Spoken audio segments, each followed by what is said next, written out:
Ketika dua nikmat ini diberikan oleh Allah Subhanahu wa taala, maka kita manfaatkan dalam rangka yang diridhai oleh Allah Subhanahu wa taala. Kemudian salawat beriringkan salam semoga senantiasa tercurahkan buat junjungan alam Nabi kita yang mulia, uswah dan qudwah kita bersama Muhammad bin Abdullah sallallahu alaihi wasallam, yang mana di antara kewajiban kaum muslimin adalah selalu senantiasa mengucapkan salam dan salawat kepada Rasulullah sallallahu alaihi wasallam, sebuah ibadah yang bisa membuat urusan kita dimudahkan di dunia dan dimudahkan pula urusan kita di akhirat sana. Bahkan Nabi sallallahu alaihi wasallam menyebutkan bahawa di antara salah satu yang bisa memberikan kemudahan masuk ke dalam surga Allah Subhanahu wa taala adalah memperbanyak mengucapkan salam dan salawat kepada baginda Rasulullah sallallahu alaihi wasallam. Oleh kerana itu, ikhwatul Islam, kita senantiasa mengingatkan kaum muslimin untuk senantiasa memperbanyak mengucapkan salam dan salawat kepada Nabi, terkhusus lagi ibadah salawat yang keluar dari lisan baginda Rasulullah sallallahu alaihi wasallam. Karena ibadah salawat itu merupakan ibadah yang terbaik, dan ibadah yang terbaik tentu telah disebutkan oleh baginda Rasulullah sallallahu alaihi wasallam, sehingga setiap riwayat yang menyebutkan kepada kita tentang bagaimana bersalawat kepada Nabi sallallahu alaihi wasallam, maka pertanyaan para sahabat itu sama. Ya Rasulullah, hadas salam, fa kaifa nusalli alaika? Ya Rasulullah, kami tahu bagaimana mengucapkan salam, karena ibadah salam merupakan ibadah yang telah ditentukan oleh Allah Subhanahu wa taala semenjak zaman Nabi Adam berada di dalam surga Allah Subhanahu wa taala. Dan semua kalimat salam itu sama, Assalamualaikum. Sedangkan ibadah salawat itu ibadah yang khusus untuk baginda Rasulullah sallallahu alaihi wasallam. Tidak ada ibadah salawat untuk nabi-nabi sebelumnya. Sehingga para sahabat mereka bertanya, Ya Rasulullah, hadas salam. Ya Rasulullah, kami tahu bagaimana cara mengucapkan salam kepadamu. Fa kaifa nusalli alaika? Bagaimana caranya kami bersalawat kepadamu? Pertanyaan ini terkandung dua makna. Yang pertama, para sahabat betul-betul tidak tahu bagaimana cara mengucapkan salawat kepada Nabi, karena itu ibadah khusus untuk baginda Nabi sallallahu alaihi wasallam. Yang kedua, para sahabat mereka tahu macam mana cara mengucapkan salawat kepada Nabi, tapi tidak mungkin ada bahasa yang terindah kecuali bahasa yang keluar dari lisan Nabi sallallahu alaihi wasallam. Maka oleh karena itulah ikhwatul Islam, ketika kita ingin bersalawat kepada Nabi sallallahu alaihi wasallam, carilah salawat yang keluar dari lisan baginda Rasulullah sallallahu alaihi wasallam. Dan di antara salah satunya adalah salawat yang dibawakan oleh Imam Ahmad dari sahabat Uqbah bin Amir radhiyallahu taala anhu. Salawat yang selalu kita bacakan tercakup di dalamnya semua Allahumma salli ala Muhammad wa ala ahli baitihi wa ala azwajihi wa dhurriyyatihi kama sallaita ala Ibrahim wa ala ali Ibrahim innaka Hamidum Majid. Ya Allah, sampaikan salawat kami kepada Rasulullah sallallahu alaihi wasallam, kepada ahlul bait, kepada para istri, kepada zuriat Nabi, sebagaimana engkau telah menyampaikan salawat kepada Nabi Ibrahim dan keluarga Nabi Ibrahim, masuk semua di dalamnya. Sehingga kalimat ini merupakan di antara kalimat salawat yang mencakup semuanya. Allahumma salli ala Muhammad wa ala ahli baitihi wa ala azwajihi wa dhurriyyatihi kama sallaita ala Ibrahim wa ala ali Ibrahim innaka Hamidum Majid. Allahumma barik ala Muhammad wa ala ahli baitihi wa ala azwajihi wa dhurriyyatihi kama barakta ala Ibrahim wa ala ali Ibrahim innaka Hamidum Majid.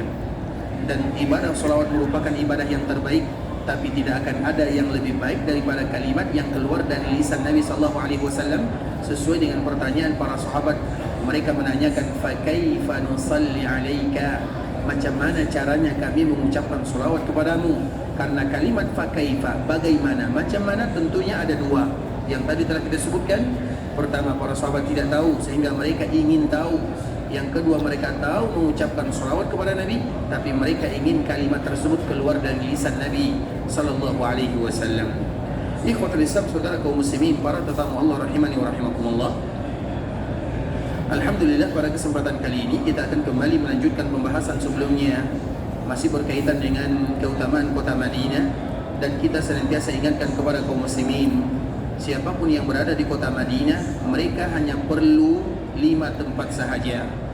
lebih daripada 5 tempat ini, kalau ada masa, ada waktu, tidak ada masalah mereka datang, mereka kunjungi. Yang pertama itu ikhwatul Islam adalah Masjid Nabawi. Yang kedua adalah Masjid Quba. Yang ketiga adalah perkuburan Nabi sallallahu alaihi wasallam dan kedua sahabatnya Abu Bakar dan Umar radhiyallahu taala anhuma. Yang keempat adalah perkuburan Baqi'.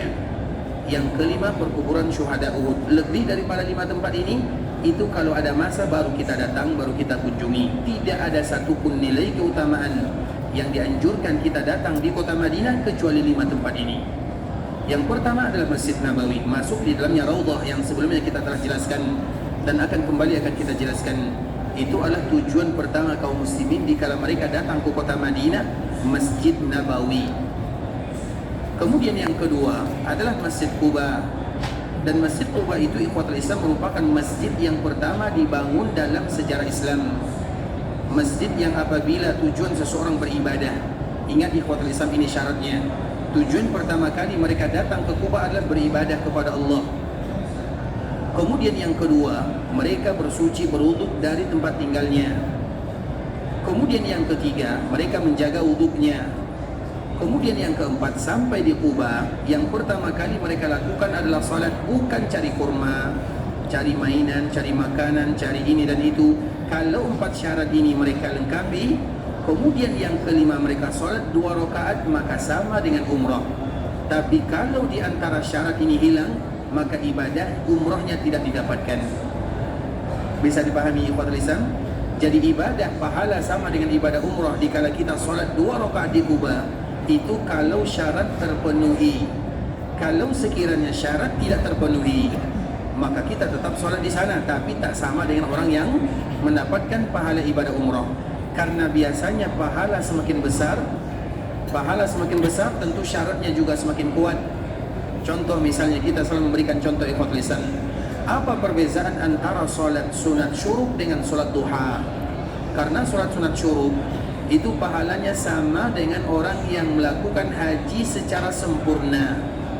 Sama dengan orang yang melakukan haji secara sempurna.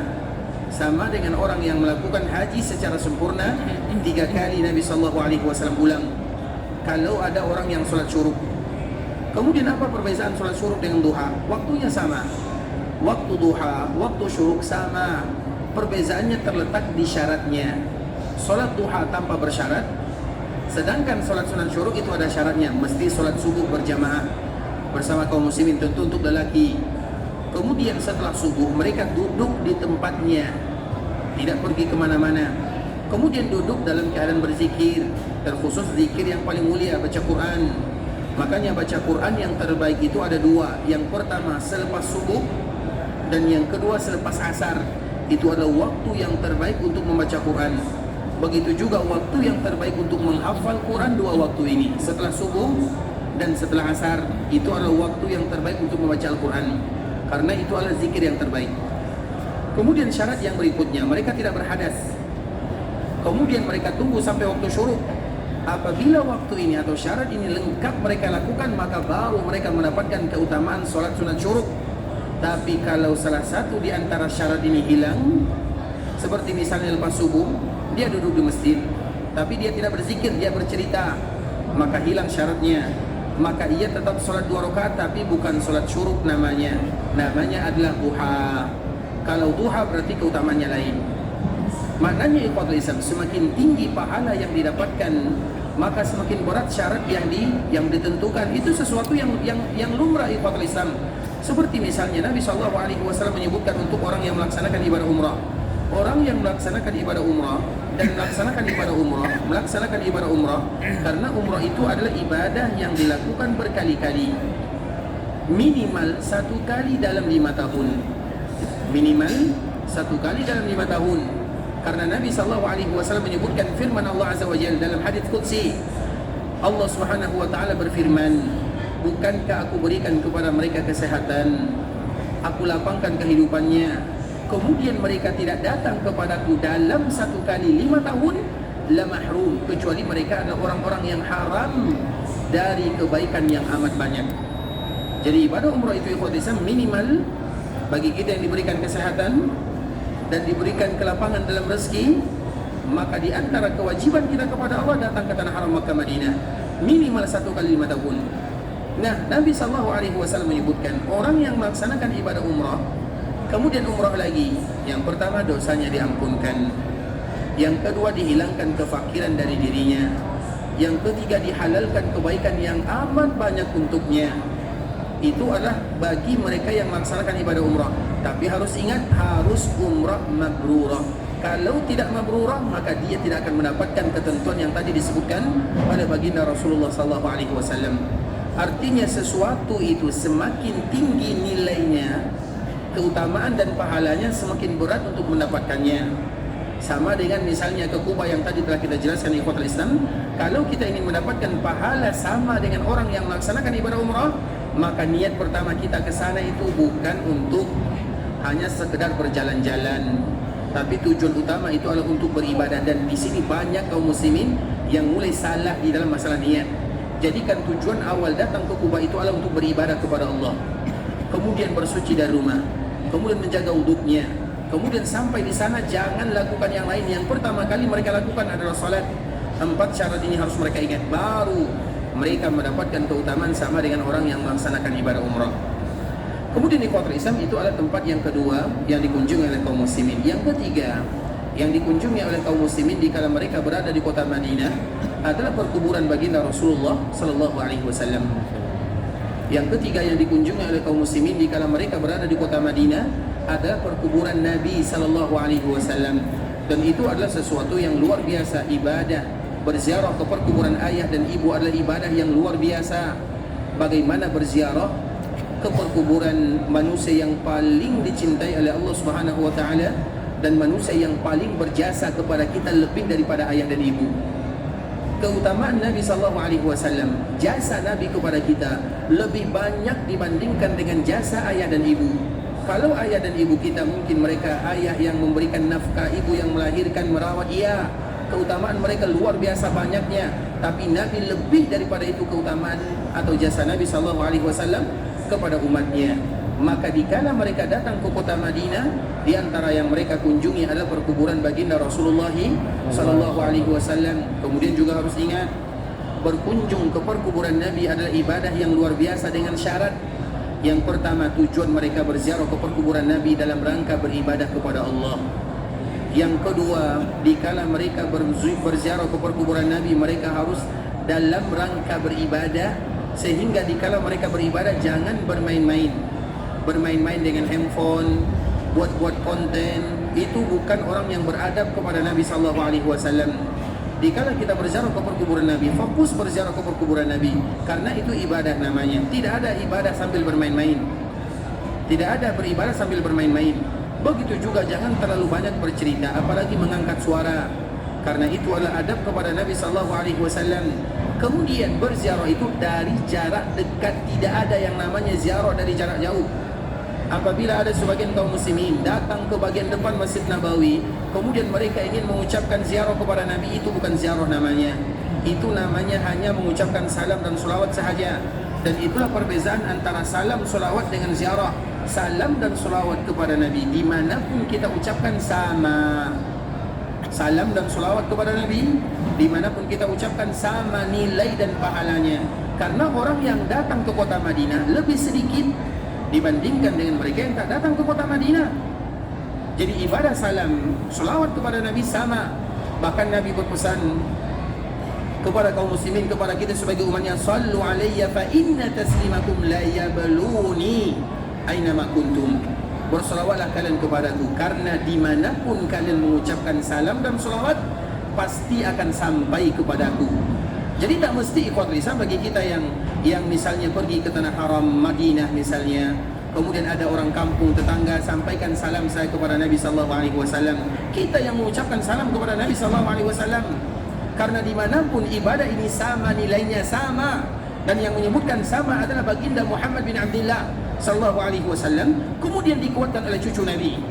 Cucu Nabi sallallahu alaihi wasallam menyebutkan, ma anta wa man bil Andalus illa sawa. Kamu yang ada di Madinah di samping perkuburan Nabi, ketika mengucapkan salam dan salawat sama dengan orang yang mengucapkan salam dan salawat di Andalusia, di bagian barat ujung dunia, sama nilainya. Lantas perbezaan kita yang ada di Madinah adalah ziarah. Perbezaan kita dengan orang yang ada di luar Madinah adalah ziarah, walau bacaannya serupa dan sama. Bisa dipahami ya Pak Lisan? Salam dan salawat ibadah milik kaum muslimin dimanapun mereka berada.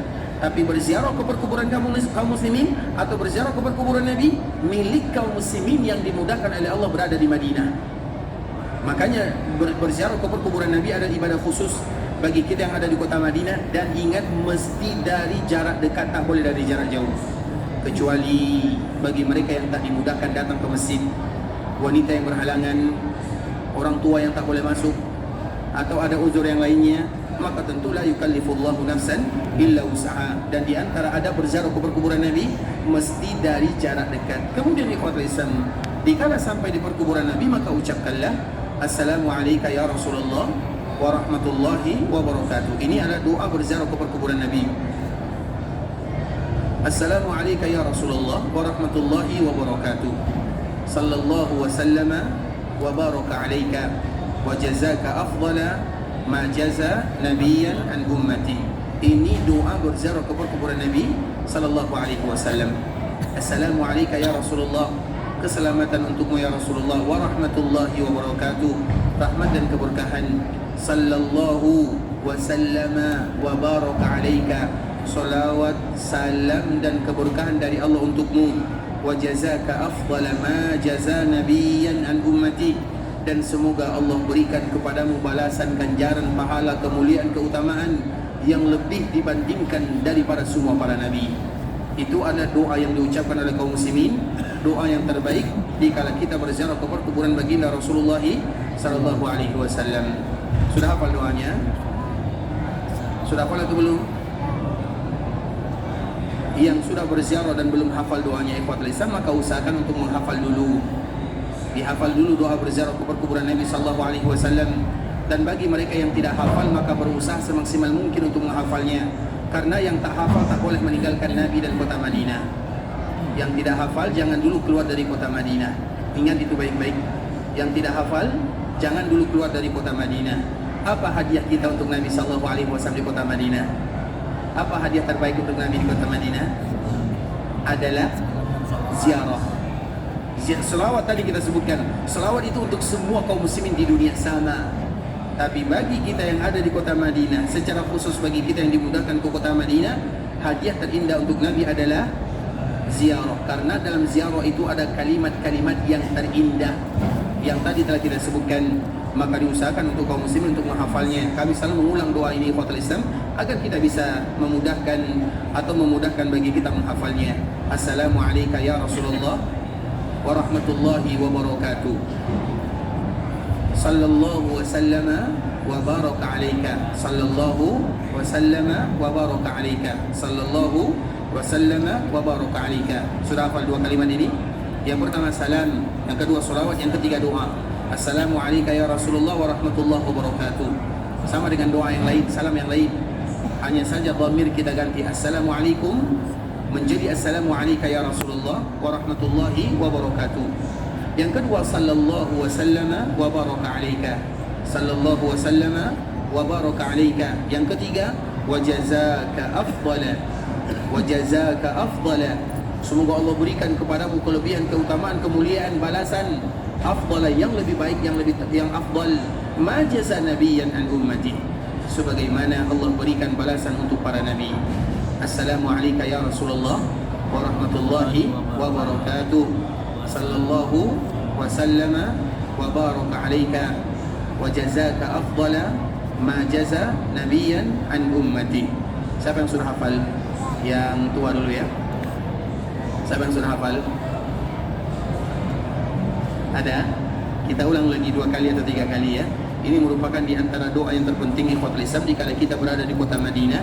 Hadiah terindah dari kita untuk baginda Rasulullah sallallahu alaihi wasallam. Dikala kita berziarah dengan syarat yang tadi telah kita sebutkan, maka kita ucapkan assalamu alayka ya Rasulullah wa rahmatullahi wa barakatuh.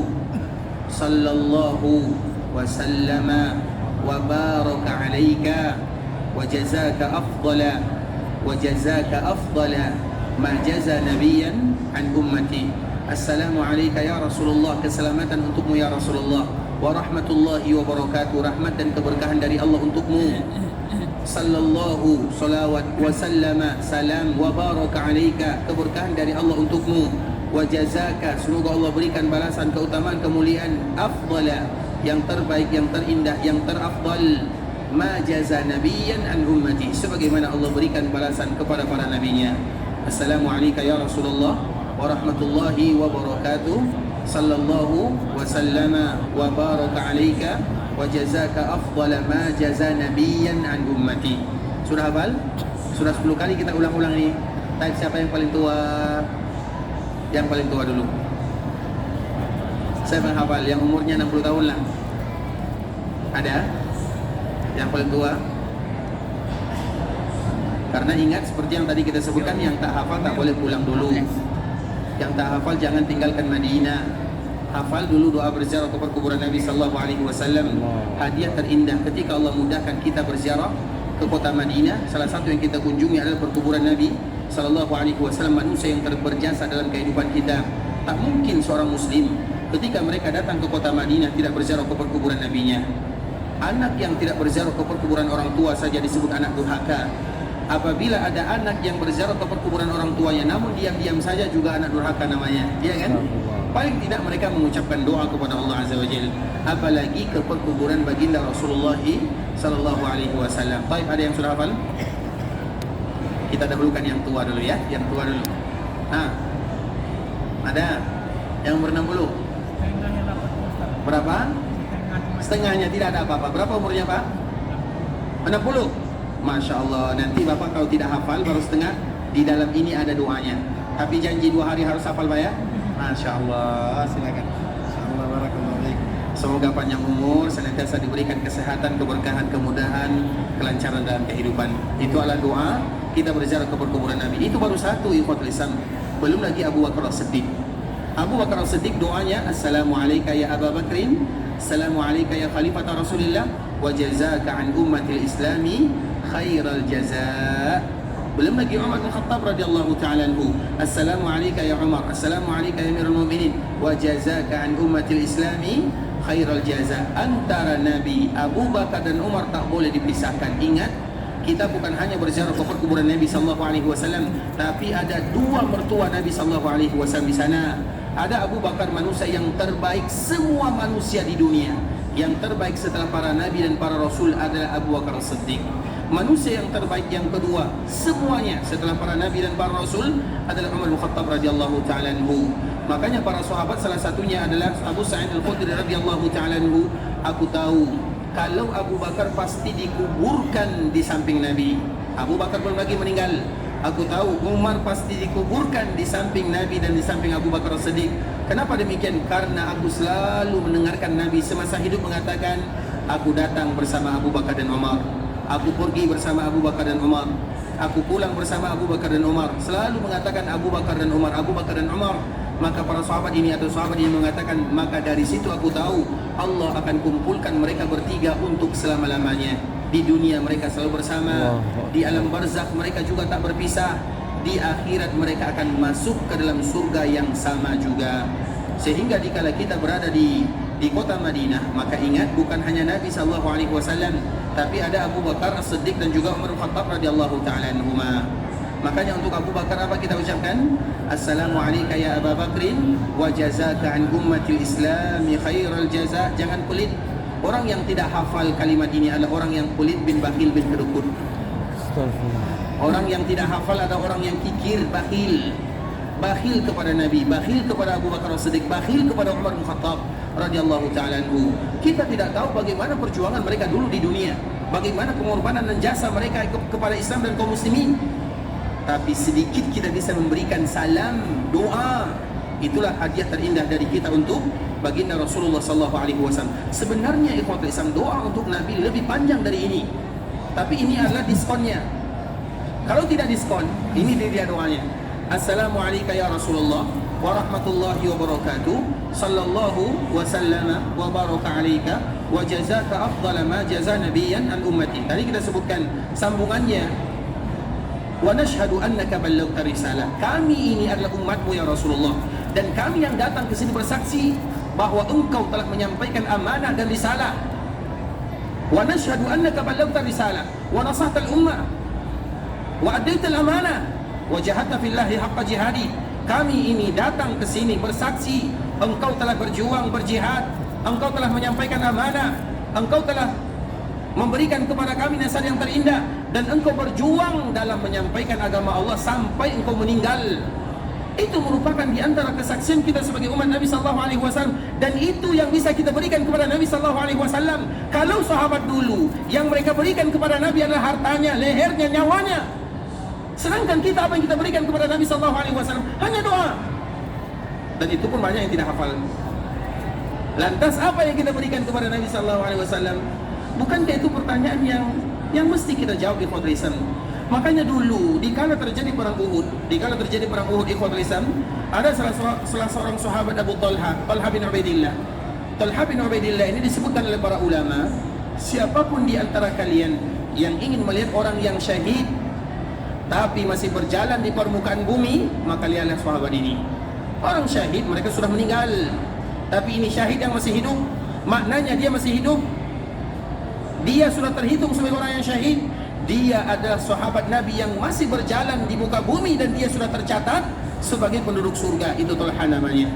Kenapa demikian, ikhwatul Islam? Tentu kita bertanya, karena dulu dikala terjadi perang Uhud, Nabi SAW masuk ke dalam sebuah lubang yang dibuat oleh orang-orang munafikun. Nabi pingsan di sana, luka muka Nabi, patah gigi Nabi SAW. Maka ia menjadi tameng untuk Nabi SAW sambil mengatakan, nahri duna nahrika ya Rasulullah, biarkan leherku yang putus asalkan kau selamat. Dijadikan dirinya sebagai benteng dan tameng agar Nabi tidak terkena anak panah, tidak terkena busur, tidak terkena pedang, sehingga dia disebut dengan syahid yang masih hidup. Itu yang mereka berikan kepada baginda Rasulullah sallallahu alaihi wasallam. Belum lagi sahabat-sahabat yang lain. Pertanyaannya, apa yang kita berikan kepada baginda Rasulullah sallallahu alaihi wasallam? Jawabannya adalah doa, kesaksian bahwa semua kita bersaksi Nabi telah menyampaikan agama dan risalah. Nabi telah memberikan amanah yang terindah, menyampaikan amanah dari Allah Azza wa Jalla. Nabi memberikan nasihat yang terbaik, dan Nabi berjuang, berjihad di jalan Allah sampai Nabi wafat. Maka selalu kita mengatakan di antara salah satu nama Nabi adalah Al-Malhamah.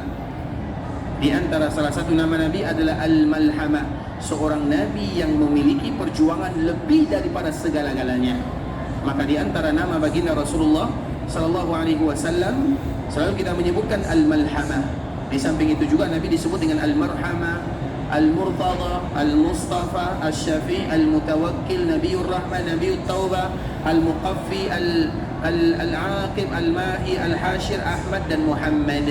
Itu semua adalah nama baginda Rasulullah sallallahu alaihi wasallam, dan salah satunya adalah Al-Malhamah. Jelas sampai di sini, ikhwatul Islam? Jadi doa yang tadi kita bagi itu baru 50%-nya, baru diskonnya. Yang tidak diskonnya ini dia. Assalamualaikum ya Rasulullah warahmatullahi wabarakatuh. Sallallahu wasallama wa baraka alayka wa jazaka afdala ma jaza nabiyyan an ummati wa nashhadu annaka ballawta ar-risalah wa addaita al-amanah wa nasahta al-ummah wa jahadta fillahi haqqa jihadi hatta ataka al-yaqin. Sudah hafal doanya? Semoga Allah mudahkan kita menghafal ya. Ingat, yang tak hafal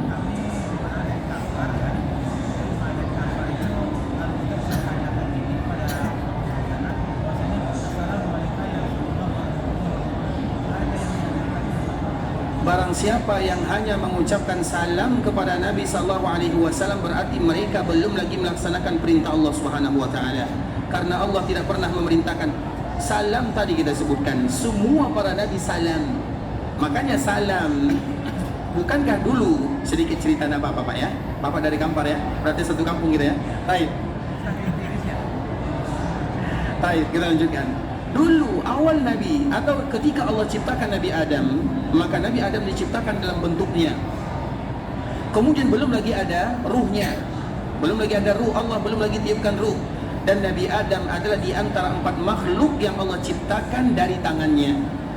Karena ada makhluk yang Allah ciptakan dengan tangannya. Yang pertama Nabi Adam, yang kedua Al-Qalam, yang ketiga Al-Arash, Yang keempat jannatu adan. 4 makhluk ini makhluk yang mulia, dan di antara bentuk kemuliaannya Allah ciptakan dengan tangannya. Berarti makhluk yang lain Allah ciptakan dengan apa?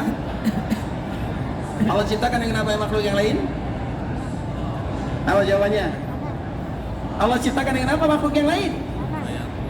4 ini, Al-Arash, Arsyur Rahman, Nabi Adam, Al-Qalam, Nun wal Qalam yawma yasturun, Al-Qalam. Kemudian Jannatu Adan Allah ciptakan dengan tangannya. Berarti makhluk yang lain Allah ciptakan dengan apa? Tanah. Tak tahu? Allah ciptakan dari adat dengan apa? Tanah. Ada makhluk di dunia yang begitu banyak, Allah ciptakan dengan apa? Langit dan bumi, tata surya, keindahannya Allah ciptakan dengan apa? Allah ciptakan dengan kalimat kun fayakun. Kenapa tak tahu? Allah ciptakan dengan kalimat. Allah ciptakan dengan kalimatnya, dan kalimat Allah itu adalah kalimat yang selalu kita baca, kun fayakun. Sedangkan 4 yang tadi Allah ciptakan dengan tangannya. Maknanya mulia atau tidak mulia? Mulia, lain dari yang lain. Kemudian ikhwatul Islam, ketika Allah Subhanahu wa taala ciptakan Nabi Adam alaihi salam, maka belum ada ruhnya. Kemudian iblis berkeliling menengoknya, banyak rongganya. Rongga itu adalah tempat di mana iblis masuk, atau syaitan, jin dan yang semisalnya. Makanya biasanya ikhwatul Islam kalau mulut, telinga, hidung itu rongga yang itu adalah di antara salah satu cara syaitan masuk di dalamnya. Makanya dianjurkan bagi kita untuk menutupinya semaksimal mungkin. Kemudian ikhwatul Islam, setelah Nabi Adam ditiupkan ruh, maka dia berjalan melihat di dalam surga. Kemudian setelah melihat di dalam surga ikhwatul Islam, maka ia bertemu dengan para malaikat. Ketika ia bertemu dengan malaikat Allah Azza wa Jalla, maka Nabi Adam mengatakan Assalamualaikum. Kemudian para malaikat mengatakan Waalaikumsalam warahmatullah. Kemudian ikhwatul Islam, maka Nabi Adam kembali bertemu dengan Allah Subhanahu wa taala sambil menyebutkan, wahai Adam, itu adalah tahiyatmu dan tahiyat anak keturunanmu. Jadi kalimat salam itu ikhwatul Islam kalimat sampai Nabi Muhammadun sallallahu alaihi wasallam sama. Jadi kalau salam kita ucapkan kepada Nabi sallallahu alaihi wasallam, apa beza Nabi dengan Nabi Adam? Apa beza Nabi dengan Nabi Nuh? Apa beza Nabi dengan Nabi Ibrahim? Apa beza Nabi dengan Nabi Musa, Nabi Isa, dengan semua para nabi? Apa bezanya? Tak ada beza kalau demikian. Makanya Allah memerintahkan kepada kita, ya ayyuhalladzina amanu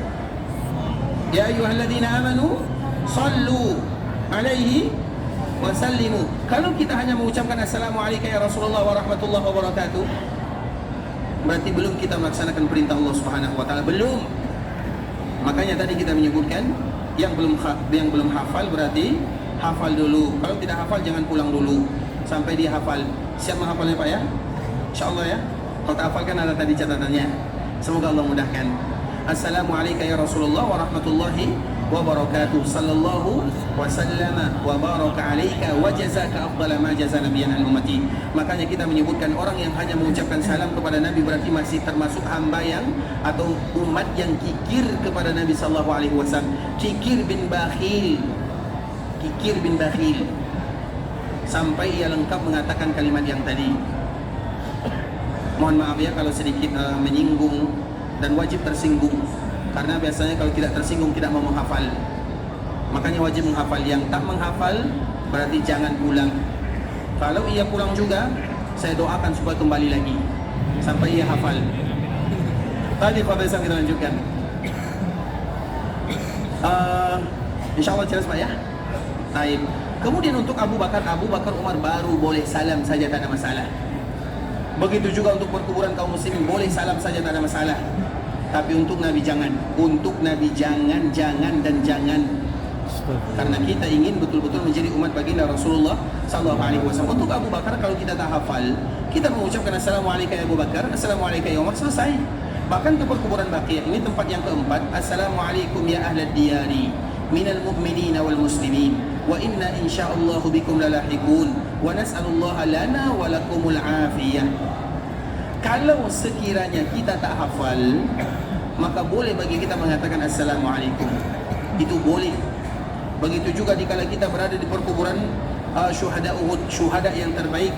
Ana syahidun ala haula yaumil qiyamah. Kata Nabi sallallahu alaihi wasallam, Aku menjadi saksi di hadapan Allah untuk semua syuhada Uhud di hari kiamat. Maka mereka menjadi syuhada yang terbaik. Dan doanya sama.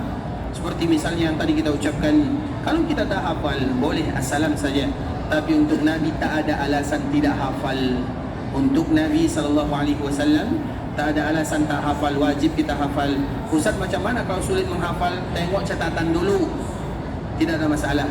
Supaya nanti kita betul-betul mendapatkan keutamaan yang disebutkan oleh Allah Subhanahu wa taala di ayat yang tadi telah kita sebutkan. Insyaallah sudah hafal ya. Doa bersama kuburan Nabi. Insyaallah. Assalamualaikum ya Rasulullah wa rahmatullahi wa barakatuh. Sallallahu wa sallama wa baraka alaika wa jazaka afdala ma jaza nabiyyan an ummati. Tapi kuatul Islam itu merupakan 5 tempat yang kita selalu ingatkan kaum muslimin yang harus dikunjungi selama mereka berada di kota Madinah. 5 tempat ini tak boleh kecuali kita mesti datang.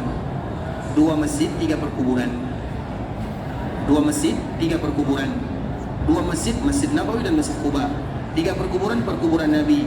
Plus Abu Bakar dan Umar. Karena mereka itu kalau bahasa kitanya satu paket, satu kesatuan yang tak boleh terpisahkan. Kalau sekiranya Nabi tidak dikuburkan di sana, maka Abu Bakar dan Umar tidak akan pernah berada di sana. Paham sampai di sini? Abu Bakar dan Umar akan dikuburkan bersama sahabat yang lainnya, bersama Utsman, bersama istri Nabi, bersama para sahabat Nabi, bersama putri-putri Nabi sallallahu alaihi wasallam. Tapi karena keberadaan Nabi, maka adalah Abu Bakar dan Umar radhiyallahu taala anhuma.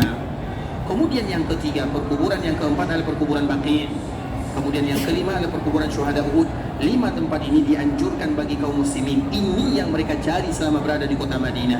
Seolah-olah Allah Subhanahu wa taala mengingatkan kepada kaum muslimin, 2 masjid, 3 perkuburan. 2 masjid, 3 perkuburan. Perkuburannya lebih banyak dari masjidnya.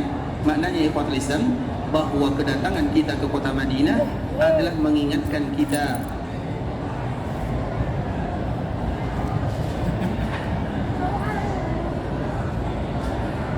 baik. Baik ikhwatul Islam. Saya lanjutkan. Seolah-olah kota Madinah mengingatkan kita ikhwatul Islam bahwa kita juga akan kembali kepada Allah Subhanahu wa taala, atau kita juga akan dikuburkan.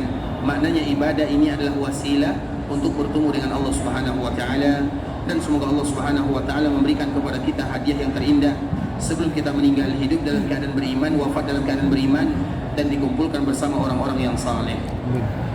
Tapi kota Islam, kemudian di antara tempat yang mesti kita kunjungi selama kita berada di kota Madinah adalah Masjid Nabawi. Dan kemarin kita telah menceritakan apa yang harus kita lakukan di Masjid Nabawi.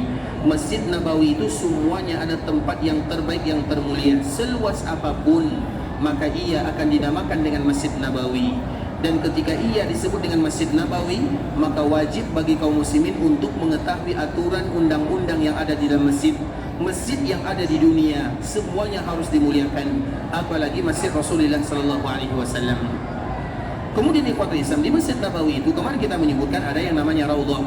Beribadah di Raudhah, beribadah di Masjid Nabawi. Karena semua Masjid Nabawi ini juga bisa disebut dengan Raudhah. Tempat kita sekarang ini disebut dengan Raudhah. Duduknya kita ini tempatnya disebut dengan Raudhah. Karena Nabi SAW menyebutkan yang demikian. Dan kita lihat di Masjid Nabawi ikhwatul Islam, selalu kita menyebutkan dari ujung ke ujung, depan, belakang, kiri, kanan, semuanya dibacakan ayat Al-Quran. Semuanya ada majelis ilmu, yang laki-laki ataupun yang perempuan. Dari pagi ikhwatul Islam sampai malam semuanya ada pelajaran. Bahkan dulu ikhwatul Islam ada kalau kami di sini daurah ya, istilahnya daurah, istilah daurah. Biasanya kalau daurah itu dia ada 1 minggu lebih atau lebih dari 1 minggu. Kalau daurah itu dari pagi sampai malam, sampai jam 11. Dari pagi misalnya setelah subuh duduk sampai jam 10 sampai jam 11. Kemudian istirahat sebentar, kemudian nanti sambung lagi sampai jam 10 jam 11 malam. Itulah yang disebut dengan daurah. Dan sebagian daerah-daerah kaum muslim masih melakukan perkara yang sama. Itulah yang belajar agama sesungguhnya. Bahkan Nabi SAW yang pertama kali melakukan yang demikian. Kalau daurah itu ikhwatul Islam, daurah itu bukan 1 jam, bukan 1 jam setengah. Kalau 1 jam itu hanya duduk-duduk biasalah sambil mendengarkan ayat-ayat Allah. Itu pun banyak mengantuk kan? Allah. Kita selalu mengatakan Nabi SAW kalau bagi kuliah, kalau bagi ceramah itu dari pagi sampai siang, dari pagi sampai siang tak makan dan tidak ada yang bergerak. Jangankan tidur, bergerak pun tak ada. Itu baginda Rasulullah SAW. Itu baru mengaji namanya. Mengaji daurah. Kalau kita ini hanya bagi tazkirah, motivasi, semangat agar kita selalu termotivasi beribadah kepada Allah Subhanahu wa taala dikala kita berada di Masjid Rasulullah sallallahu alaihi wasallam. Dan yang terpenting lagi adalah bagaimana kita tepat dalam beribadah kepada Allah Subhanahu wa taala. Motivasi semangat beribadah tak cukup. Ingat, kita selalu mengingatkan yang demikian. Semangat dalam beribadah tak cukup. Tapi yang lebih penting, bukan lebih penting, sama-sama penting. Yang juga tak kalah pentingnya ikhwatul Islam adalah bagaimana tepat kita dalam beribadah kepada Allah Subhanahu wa taala. Ingat, kita selalu mengingatkan firman Allah Subhanahu wa taala. Ingat ikhwatul Islam, kita ulang lagi. Semoga bisa memberikan manfaat, nasihat, tazkirah. Allah Subhanahu wa taala menyebutkan dalam Al-Qur'an yang semua rata-rata kita hafal ayatnya. A'udzu billahi minasyaitonir rajim. Bismillahirrahmanirrahim. Hal ataka haditsul ghashiyah. Tahukah kalian apa itu al-ghashiyah? Al-ghashiyah tentunya itu adalah cerita tentang hari kiamat. Maknanya Allah ceritakan apa yang terjadi di kala hari kiamat, apa yang terjadi, apa yang berlaku. Allah Subhanahu wa taala sebutkan sedikit dalam ayat ini. Kemudian ikhwatul Islam, Allah sambung ayat berikutnya, hal ataka haditsul ghashiyah. Apa ayat berikutnya? Wujuhu yawma idzin khashi'ah.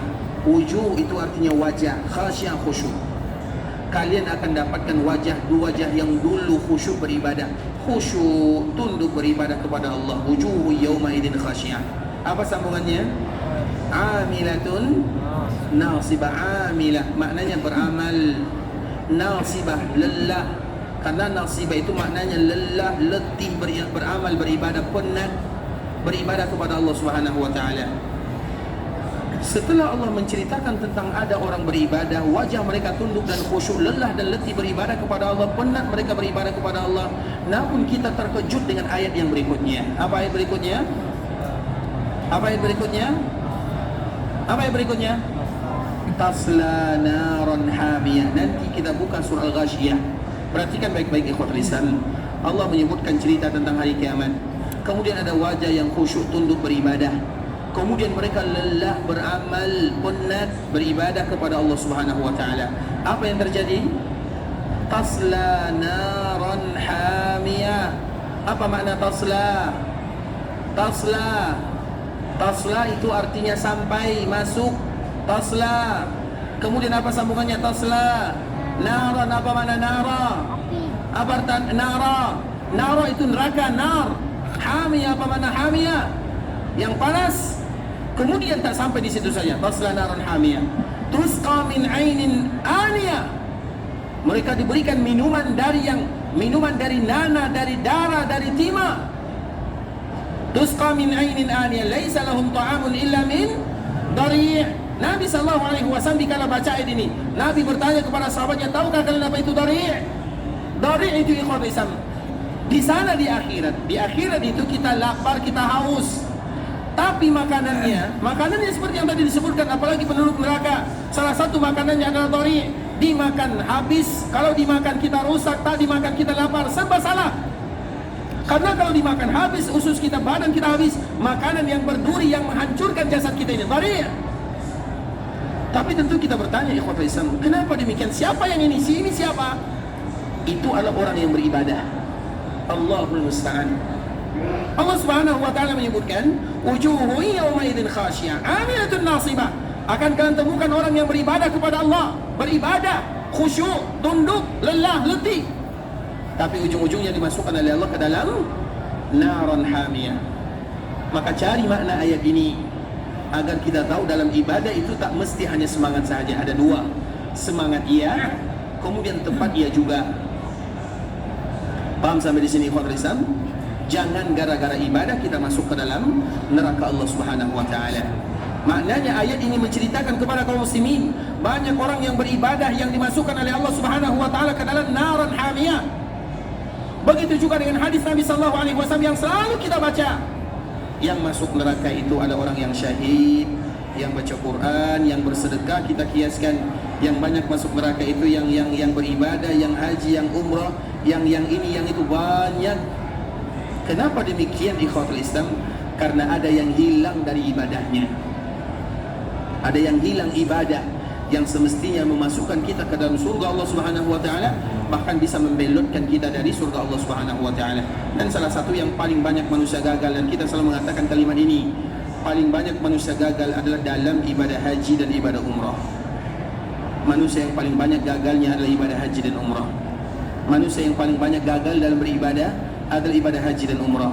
Perhatikan ikhwatul Islam, kita melakukan ibadah umrah ini untuk siapa, untuk apa, kenapa, mengapa? Makanya Umar bin Khattab radhiyallahu taala menyebutkan, orang yang haji yang umrah itu banyak, sangat banyak, tapi yang betul-betul haji dan umrah hanya sedikit sahaja. Dan kita tidak ingin menjadi orang yang gagal dalam beribadah kepada Allah Subhanahu wa taala. Makanya kita selalu mengingatkan kaum muslimin, di antara doa yang tak boleh dilupakan adalah doa Nabi Ibrahim. Dikala dia melaksanakan ibadah yang mulia, Allah perintahkan ia memanggil manusia melaksanakan ibadah yang mulia ini, maka doa yang diabadikan oleh Allah di Al-Quran adalah doa yang semua kaum muslimin hafal, tapi jarang di antara kita yang mengucapkannya. Maka kita ingatkan untuk selalu mengucapkan doa ini. Rabbana taqabbal minna innaka antas samiul alim. Ketika Nabi Ibrahim berada di Ka'bah Al-Musharrafah, itulah yang dibaca oleh Nabi Ibrahim. Para ulama memberikan komentar tanggapan ikhwatul Islam. Khalilur Rahman yabni baitar Rahman yakhafu alla yuqbal. Nabi Ibrahim, dia kekasih Allah, membangun rumah Allah, ia takut ibadahnya tak diterima oleh Allah.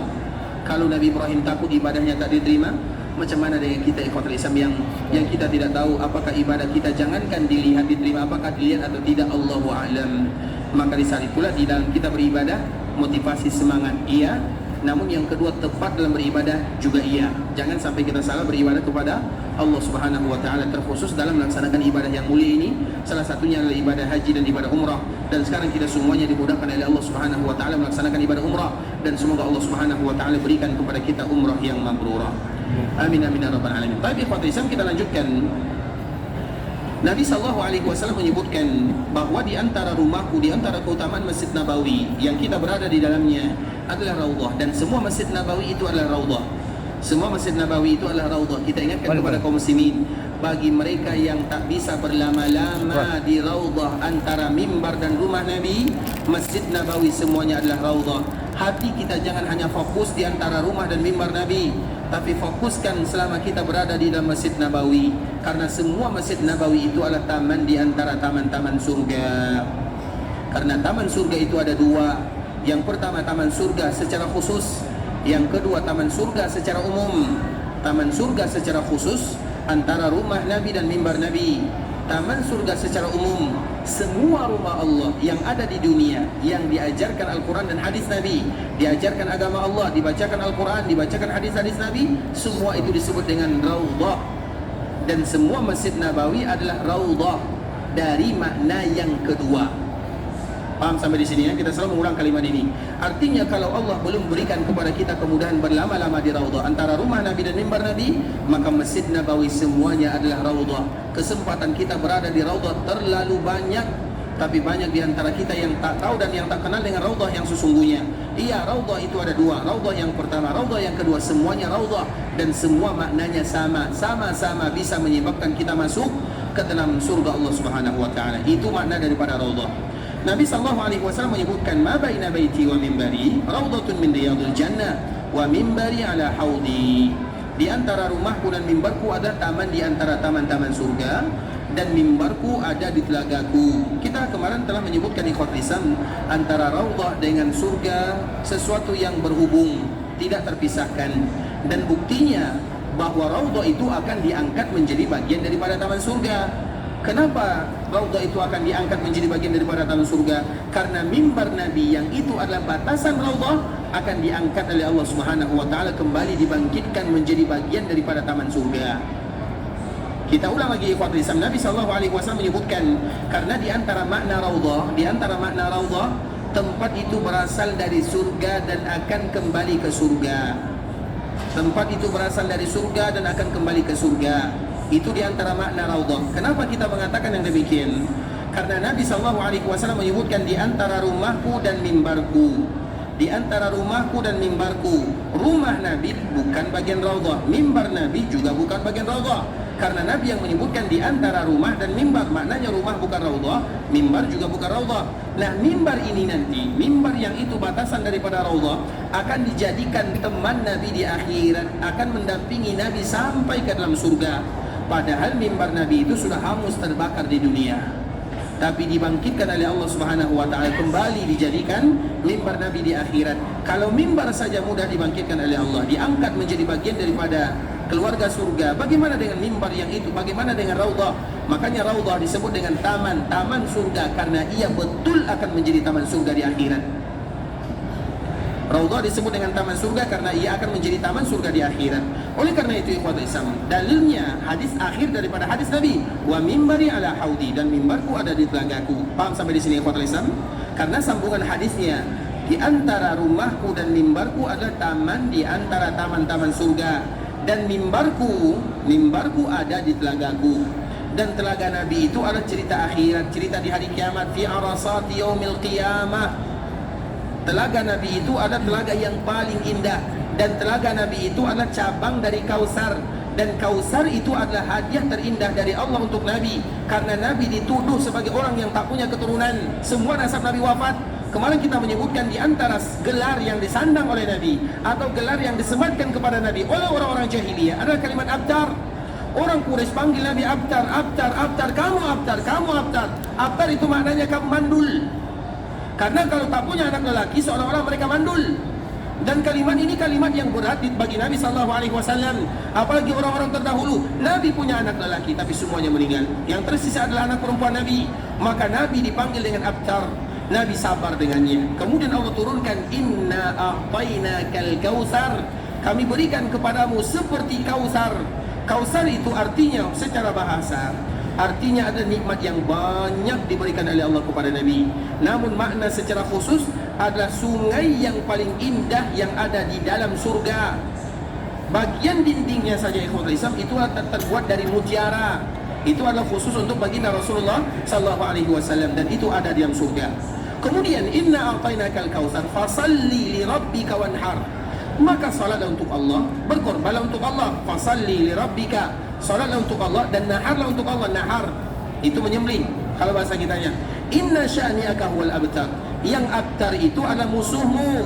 Maknanya orang yang tak punya keturunan itu adalah orang yang tidak beriman kepada Allah. Tak ada guna banyak keturunan kalau tidak beriman. Yang punya keturunan itu adalah mereka yang keturunannya bisa memberikan manfaat. Bisa dipahami ikhwan Islam? Karena orang-orang Quraisy mereka bangga dengan anak dan keturunannya. Anak kami banyak, keturunan kami banyak, harta kami banyak. Itu tidak ada guna di sisi Allah kalau tidak beriman kepada Allah Azza wa Jalla. Karena yang memberikan manfaat itu adalah mereka yang beriman kepada Allah, saling bisa memberikan manfaat. Makanya Allah mengatakan inna syani'aka huwal abtar. Bukan kamu yang abtar, tapi mereka yang abtar. Bukan kamu yang mandul, tapi mereka yang mandul. Bukan kamu yang tak punya keturunan, tapi mereka yang tak punya keturunan.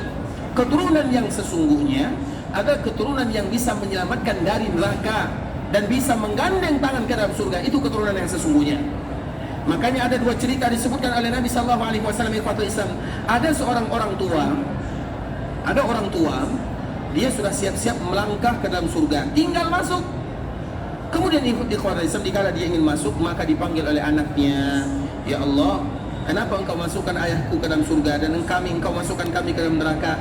Kami berbuat seperti ini gara-gara ayah kami. Gara-gara ayah kami. Maka di saat itulah Allah bertanya, kemudian pada akhirnya orang tua tak jadi masuk surga. Dalam riwayat yang kedua, ada orang tua yang antrian berbaris di padang mahsyar. Kemudian anak-anak mereka dimasukkan ke dalam surga. Kemudian Allah katakan, udkhul jannah, masukkan ke dalam surga. Maka anak-anak mengatakan, kami tidak mau masuk surga kecuali bersama orang tua kami. Maka di saat itu Allah mengatakan, udkhul jannata antum wa abaukum. Masuklah kalian ke dalam surga bersama orang tua kalian. Nah, kita menjadi orang tua yang mana? Dan orang tua yang mandul adalah orang tua yang anaknya menyeretnya ke dalam neraka Allah Subhanahu wa taala. Itulah orang tua yang mandul. Maka itulah disebutkan oleh Allah, inna syani'aka huwal abtar. Yang mandul itu, yang tak punya keturunan itu musuhmu, yang mereka tak punya keturunan yang bisa menyelamatkan mereka dari neraka Allah Subhanahu wa taala. Nah, Kausar ini ikhwatul Islam, Kausar yang tadi disebutkan oleh Allah, inna a'taina kal kausar. Kausar, sungai yang paling indah.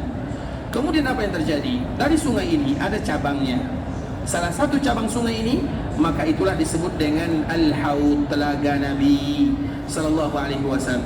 Dan telaga Nabi itu ikhwatul Islam, kita harus tahu telaga Nabi itu, man syaribaha lam yazma abada. Siapapun yang bisa minum dari telaga Nabi selama-lamanya tidak akan pernah merasakan kehausan di akhirat.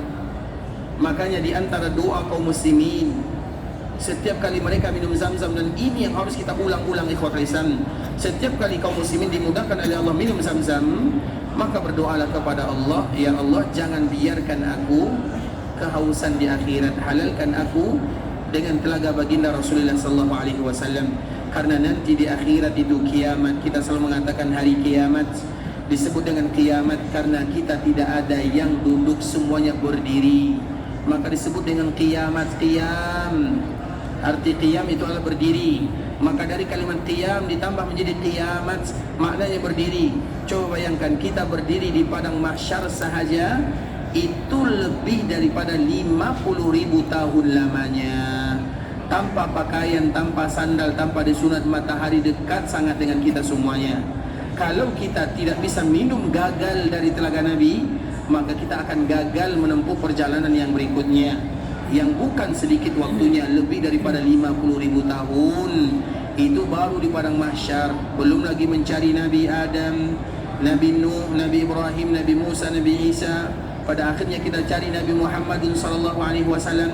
InsyaAllah nanti akan kita sebutkan ikhwatul Islam. Tapi yang terpenting adalah telaga Nabi adalah awal kebahagiaan atau awal penderitaan. Telaga Nabi SAW adalah awal kebahagiaan. Maknanya apa? Yang bisa minum dari telaga Nabi, dia akan mendapatkan kesenangan pada hari-hari berikutnya. Karena Nabi SAW menyebutkan, man syaribaha lam yazma abada. Siapapun yang minum dari telaga Nabi, yang itu cabang dari Kausar, telaga Nabi itu disebut dengan Al-Hawd. Siapapun yang bisa minum dari telaga Nabi SAW, lam yazma abada, tidak akan pernah haus untuk selama-lamanya. Maknanya selama-lamanya dia tidak akan pernah haus. Terutama dikala kita berada di akhirat abadiyah sarmadiyah, selama-lamanya kita di sana. Dan kita tidak haus kalau kita bisa minum dari telaga Nabi SAW. Nah, disitulah Nabi bersama mimbarnya. Jadi Nabi SAW akan memanggil umatnya. Nabi SAW memanggil umatnya. Di mana Nabi berada? Di mimbar. Mana mimbar Nabi? Mimbar yang dulu dipakai oleh Nabi di dunia. Apa itu mimbar Nabi?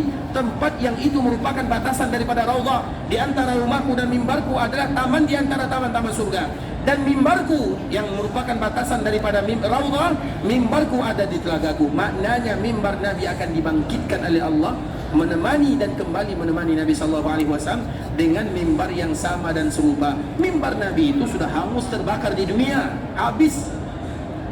Tapi ia akan kembali dibangkitkan oleh Allah Subhanahu wa taala, menemani Nabi. Kenapa Nabi berada di sana?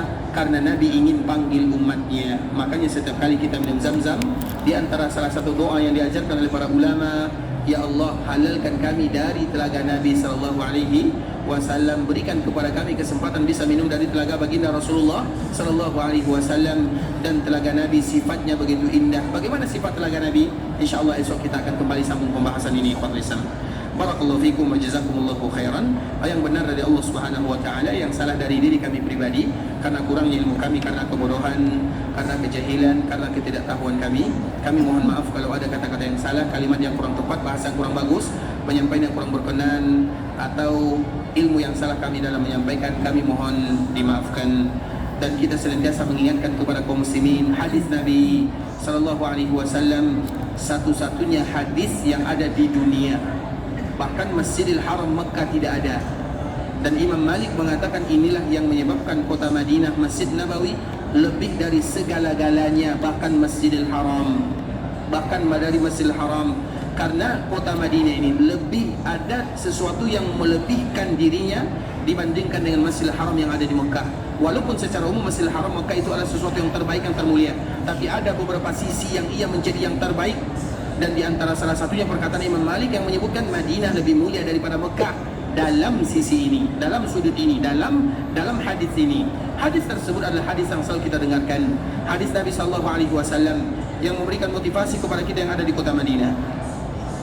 Nabi SAW menyebutkan, man jaa masjidi hadza lam ya'ti illa li khairin yata'allamuhu aw yu'allimuhu fahuwa bimanzilatil mujahidi fi sabilillah, wa man jaa li ghairi dzalika fahuwa bimanzilatir rajul yanzuru ila mata'i ghairi. Sesiapa di antara kaum muslimin yang berada di dalam Masjid Nabawi, dan semua kita sedang berada di bagian dalam Masjid Nabawi, lam ya'tihi illa li khairin yata'allamuhu aw yu'allimuhu, tidaklah membuat ia datang kecuali ingin mempelajari agama Allah yang membuat dia dekat dengan Allah Subhanahu wa taala. Al-Quran atau hadis Nabi, dia yang pelajari atau dia yang mengajarkan. Dan itu tentu ada dalam Al-Quran dan hadis Nabi sallallahu alaihi wasallam. Tidaklah ia datang ke Masjid Nabawi kecuali untuk belajar atau mengajar kebaikan. Fahuwa bimanzilatil mujahidi fi sabilillah, maka ia pada saat itu sama dengan orang yang sedang berjihad di jalan Allah Subhanahu wa taala. Dan kita selalu berharap, bermohon, meminta kepada Allah, semoga duduknya kita di sini kita sama dihitung oleh Allah sebagai orang yang sedang berjihad di jalan Allah Subhanahu wa taala.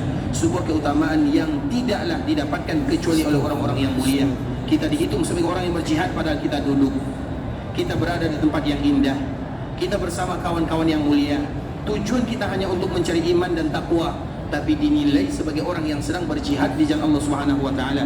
Kemuliaan apalagi yang kita dapatkan daripada hadis yang disebutkan oleh Nabi sallallahu alaihi wasallam. Semoga Allah ampunkan dosa kita bersama, dosa orang tua kita, saudara-saudari kita dan seluruh kaum muslimin. Kalau ada di antara kita yang ingin pergi ke Mekah, ya Allah terima amal ibadahnya, kabulkan doanya, jadikan umrahnya umratan mabrurah wa sa'yan mashkura wa dhanban maghfura. Kalau ada di antara kami yang ingin meninggalkan tanah haram, pulang ke kampung halamannya, mudahkan urusannya, lancarkan perkara perjalanannya, kembalikan ia kepada keluarga yang ditinggalkan dalam keadaan sehat walafiat, dan berikan kesempatan kembali ke tanah haram berkali-kali. Berikan keberkahan dalam keluarga, dalam usaha, dalam harta, dalam anak dan keturunan. Berikan kepada kami keikhlasan dalam setiap amal ibadah. Berikan kepada kami istiqamah dalam agama. Wafatkan kami semua dalam keadaan husnul khatimah. Amin amin ya rabbal alamin. Subhanakallahumma bihamdika asyhadu an la ilaha illa anta astaghfiruka wa atubu ilaik. Wa sallallahu wa sallim ala nabiyyina wa habibina wa khalilina wa sayyidina Muhammadin wa ala alihi wa sahbihi wa sallam tasliman katsira. Assalamualaikum warahmatullahi wabarakatuh.